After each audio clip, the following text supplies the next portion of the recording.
Rivian, however, they might not ever get there. So Rivian has a new goal for vehicles to produce this year, which is 62,000. They want to try and do 62,000 vehicles in 2023.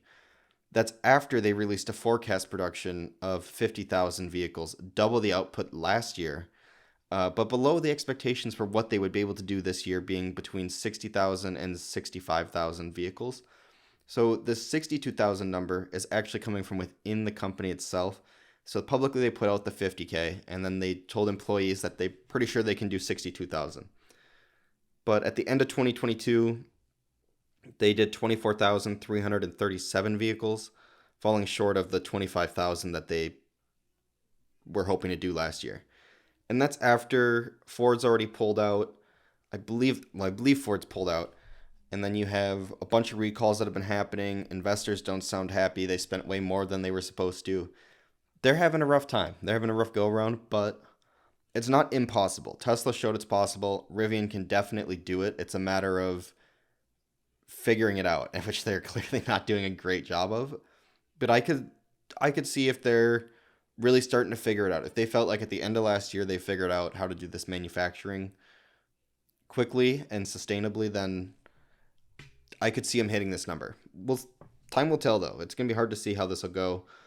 But how do you think the increase in production of electric vehicles will impact the overall automotive industry, including traditional? I think one of the things we're seeing here is not only for startups is it hard to produce a working EV and manufacture them quickly to the extent that Tesla has. We're seeing companies like Ford and Toyota and even Volkswagen to an extent not even shipping. I mean, Rivian outdid most of those companies I just listed, not Tesla, but all the other traditional manufacturers. Rivian sold more EVs. So traditional car manufacturers are having a rough time selling the amount of EVs that these other companies are that are startups even, and still not even sending out that many vehicles.